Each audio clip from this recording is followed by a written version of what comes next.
조희대의 사법 쿠데타를 우리가 지금 당하고 있습니다. 이제 군사 쿠데타에 이어서 무슨 쿠데타야 이게, 조희대의 사법 쿠데타가 일어났습니다. 이제 공직선거법을 보면 이렇게 돼. 이제 공직선거법 때문에 이제 문제가 생긴 거예요. 그 이재명 그 공직선거법 재판이 바로 이겁니다. 250조 공직선거법 250조 1항이 문제가 되는데요. 당선되거나 되게 할 목적으로 이제 쭉 언론을 통한 방법으로 후보자에게 유리하도록 후보자의 배우자 또는 직계 존비속이나 형제 자매의 출생지, 가족, 신분, 직업, 경력, 이건 다 틀린 게 없죠. 재산도 맞고. 근데 행위가 있어요. 행위가 있어요. 행위에 관하여 허위 사실을 공포하거나 공표하게 한 자와 허위 사실을 게재한 선전 문서를 배포할 목적으로 소지한 자는 5년 이상의 징역과 3천만 원 이하의 벌금에 처한다. 이렇게 돼 있어요. 그러니까 행위에 관한 허위 사실을 공표하거나, 이거에 이제 시비가 붙은 거예요. 아시겠죠? 이 조문, 공직선거법의 조문, 이렇게 이 조문인데, 우선 참고로 미리 내가 잊어버릴까 봐 미리 말씀드리는 것은, 이제 선진국, 민주주의의 선진국에서는 이런 허위 사실의 공표죄라는 게 없습니다. 우선 없어요. 그러니까 정치인이 자기가 정치를 하고 싶어? 그러면 유권자들에게 호소하면 됩니다. 저 사람이 저걸 거짓말로 했는지 뭐 어떻게 했는지는 동네 사람이 주변에 다 알아. 저거 모를 리가 없지. 다 알아. 그리고 그런 게 있으면은 출마해봤자 소용이 없어. 자기 돈만 들지. 그리고 정당에 있기 때문에 정당에서 그 사람을 이렇게 당원들이 밀어 올렸다. 당원들에 의해서 선발됐다. 당원들에 의해서 이제 후보로 됐다. 그러면 그것이 끝이에요.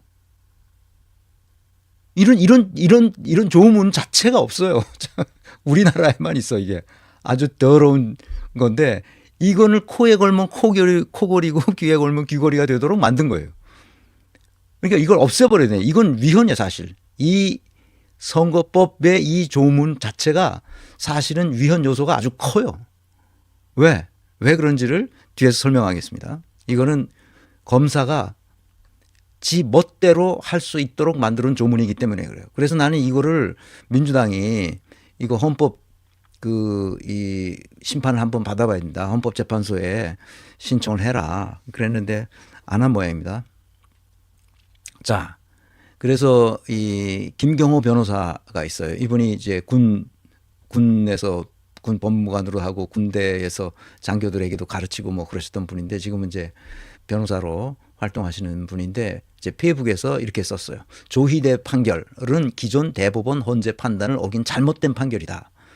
이 사건은 이재명 후보가 선거 과정에서 한두 가지 발언이 허위 사실에 해당하느냐가 핵심이다.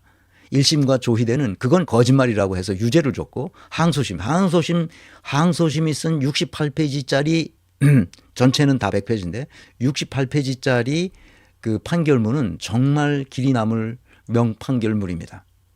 항소심은 뭐라고 그러냐? 기억이 다를 수도 있고 해명이 좀 과장됐을 뿐이라고 보고 무죄를 줬어요. 기억이 다를 수도 있다는 거예요. 기억이 날 수도 있고 기억이 안 날 수도 있는데, 기억한다, 기억 못한다는 것은 나도 해보니까 나도 어디 가서 증언을 해보니까 기억하느냐 기억 못하느냐, 그러니까 그때 따라서 달라요. 이게 어디까지 기억하느냐 하는 거지. 기억이 나는 것도 있고 안 나는 것도 있는데, 명확하게 두부모 자르듯이 기억이 된다, 기억이 안 난다. 미세한 건 기억이 안 나는데 큰 틀은 기억이 나. 그럼 기억하는 거야, 기억이 안 나는 거야? 기억한다, 기억 못한다. 뭐야 여러분? 두부모 자르듯이 자를 수가 없어. 근데 미세한 거는 모르겠어. 그게 뭐가 있는지. 그러나 큰 틀은 내가 다 기억이 나야. 그런데 작은 거, 그게 1mm였나 아니면 10cm였나? 그걸 어떻게 알아? 내가 어떻게 기억이 나? 근데 적어놓은 것도 아니고. 그 기억이 다를 수도 있다는 거야. 기억의 층위는 상당히 많지. 예전에 젊었을 때 아내와 연애할 때 그 기억이 생생한 거 있잖아. 그거 가지고 여지까지 사는 거 아니야. 생생한 거 있지. 그런데 내가 그날 점심에 뭘 먹었는지 내가 어떻게 알아? 48년 전 얘기를. 모르잖아. 근데 48년 전 얘기가 기억이 나는 게 있단 말이야. 뭐야? 그 데이트할 때 그 기억 하나로 여기까지 버티는 거지 지금. 그런 거야. 기억이라는 그런 거야. 그러니까 기억이 다를 수도 있고 해명이 좀 과장됐을 수도 있지만 증거가 없다는 거예요. 증거가. 골프를 같이 쳤냐? 아냐? 모르냐? 그래서 특히 유죄로 판결한 조희대 판결과 1심은 지금 1심 판결을 조희대가 갖다가 그냥 복붙한 거거든.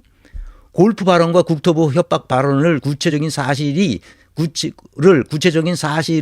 거짓으로 말한 것이라고 본 반면 항소심은 정치적 해명 표현의 자유에 해당한다고 판단했다. 이게 옳은 판단이라는 거예요. 왜 그런지 계속 얘기하면 이게 왜 중요하냐면 선거에서 후보자가 말하는 내용을 어디까지 허용할 것인지, 즉 정치적 표현의 자유와 선거 공정성의 경계를 어떻게 정할지가 달려있기 때문입니다. 그런 얘기예요. 그다음에 쭉 왜 그런지 이유를 쭉 썼어요. 길어서 여기가 핵심이니까 여기까지만 합니다. 자, 이제 조희대가 법정에서 이제 3심 상고심의 핵심 요약을 정리해서 하면서 이 앞에서 얘기한 거는 다 개소리고 조희대가 말한 거는 다 개소리예요. 왜냐하면 1심 판결문을 갖다 그대로 인용했기 때문에 1심 판결문을 갖다가 하는 거예요. 한성진 판사 1심. 골프 쳤냐 안 쳤냐. 근데 골프 쳤다 안 쳤다를 말한 적이 없어요. 기본적으로.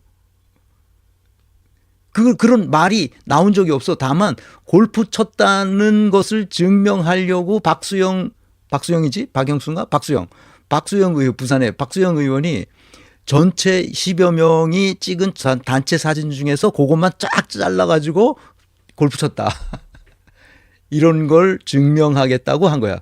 그래서 이재명이 그걸 보고 아니 이거는 10명 전체가 있는 사진에서 그것만 딱 잘라가지고 조작된 사진이다. 이렇게 말한 게 다야. 그러니까 김문기를 안다 모른다. 안다 모른다는 이제 끝났어. 그거는 무죄야. 안다 모른다는. 모르는 것도 내가 어디까지 모르고 어디까지 아는지는 기억과 똑같이 두부만 자르듯이 자를 수 있는 게 아니란 말이야. 여러분 성취예측 모형 알잖아. 모르는 사람이 없어요. 여기 강의 와서 들은 사람은. 수없이 들었는데 알지. 그러나 영양 진단 해봐. 그러면 모른단 말이야. 그 영양 요소들이 어떻게 가서 어떻게 바뀌어서 어떻게 가지고 APM 지수가 나오는지 모르잖아. 그런데 그러면 이 사람이 성취예측 모형을 모르는 거야? 아는 거야? 말해봐. 그렇게 간단하지 않아요. 인간이 안다는 것과 그다음에 이 기억한다는 것이 그 스펙트럼이 굉장히 넓어요. 그래 아주 조금 알아도 내가 안다고 말하고 조금 기억이 나도 내가 기억한다 그러고 많이 기억하고 있는데 나는 모른다. 기억나지 않는다. 이렇게 말할 수도 있고 어디까지 기억이며 어디까지 아는 게 다르단 말이야. 아시겠죠? 그래서 조희대가 말한 것은 1심 판결문을 엉터리 판결을 그대로 갖다 써가지고 유죄 판결을 내리고 상고 기각을 한 겁니다. 말이 안 되는 소리예요. 말이 안 되는 소리. 그래서 그중에 12명의 대법관 중에서 10명은 찬성을 했고 1심 판결을 찬성한 거야. 대법관 2명은 2심 판결을 찬성한 거죠. 2심 판결이 옳았다. 고등법원 판결이 옳았다고 얘기하면서 그것을 옹호하는 요지의 반대 의견을 냈습니다. 그것을 조희대가 5월 1일 날 법정 선고문에서 낭독한데 그 낭독한 내용이 그러니까 반대 의견이 정말 이게 명문이에요. 골프 발언과 백현동 발언의 의미를 확정하고 그 허위성을 판단하는 다수 의견의 방식은 선례에서 제시한 방식이나 이를 기반으로 선례라는 게 이제 대법 판례들 쭉 지금까지 해왔던 대법 판례죠. 다수 의견의 방식. 그러니까 10명이 그것이 유죄라고 판결한 데 동참한 10명의 판사들의 의견은 그런 방식은 선례에서 제시한 방식이나 이를 기반으로 한 다수 의견이 새로운 법리에도 부합하지 않는 방식입니다. 오히려 선례나 다수의 의견은 새로운 법리에 충실하게 골프 발언과 백형동 발언의 의미를 해석하면 다수 의견과 다른 의미로도 해석될 수 있습니다. 그러니까 판결문에서 가장 중요한 것은 특히 형사재판에서 가장 중요한 것은 항상 증거주의라는 거야. 증거. 완벽한 증거가 있어야 돼요. 다른 해석의 여지가 없어야 돼요. 합리적 의심의 여지가 없을 때에만 그것이 유죄가 되는 거예요. 근데 이 대법원 이놈들이 어떻게 한 거야? 그게? 다른 해석이 얼마든지 가능한 건데 여기 있잖아. 다른 의미로도 해석될 수 있는데 그걸 유죄를 때린 거야. 의심의 여지가 있을 때는 어떻게 하라고? 의심스러울 때는 어떻게 하라고? 피고인에 유리하게 판결하라. 이게 형사법의 기본 정신이라고 말한 거 아니야. 근데 이 자식들이 뭘 한 거예요 지금. 이게 대법관이 10명이나 되는 놈들이. 이게 법관이 아닌 거예요 기본적으로.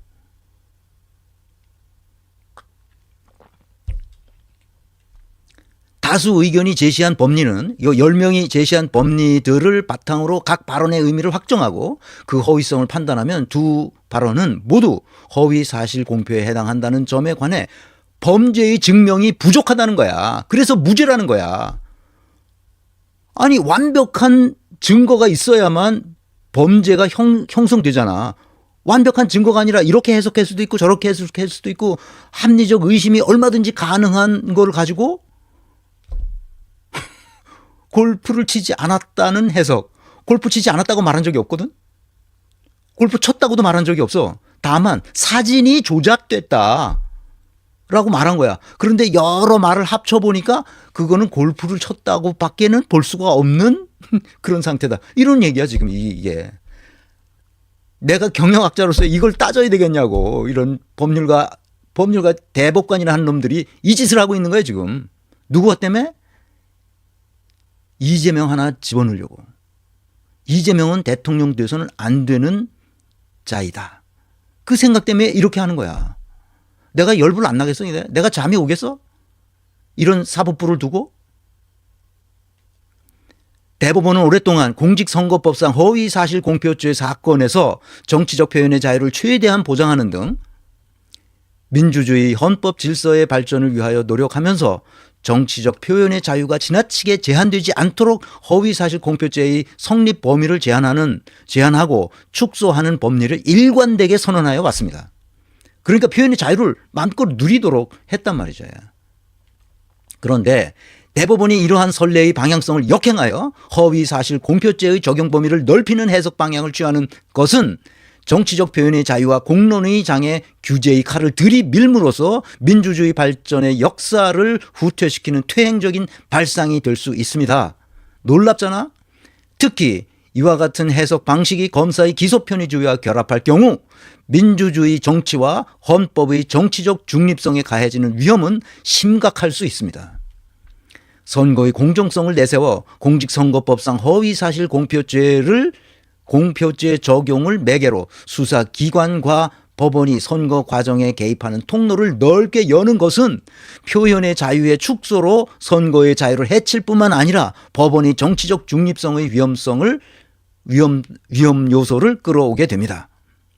정치적 영역에서 해소되어야 할 정치 집단 사이의 상호 공방을 법정으로 가져와 법원 심판대에 올려놓음으로써 사법의 정치화라는 비판을 불러오게 됩니다.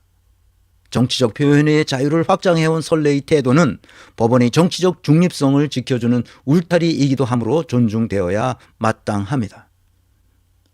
지금 10명의 대법관은 법관이 아니란 뜻이야 이게. 그 2명은 누가 임명한 사람이냐? 문재인이 임명한 사람이야. 문재인이. 얼마나 훌륭한 법관이야 이게. 대법관은 이런 정신을 가지고 있어야 대법관이 할 수 있는 거예요. 조희대 이자를 조져야 합니다.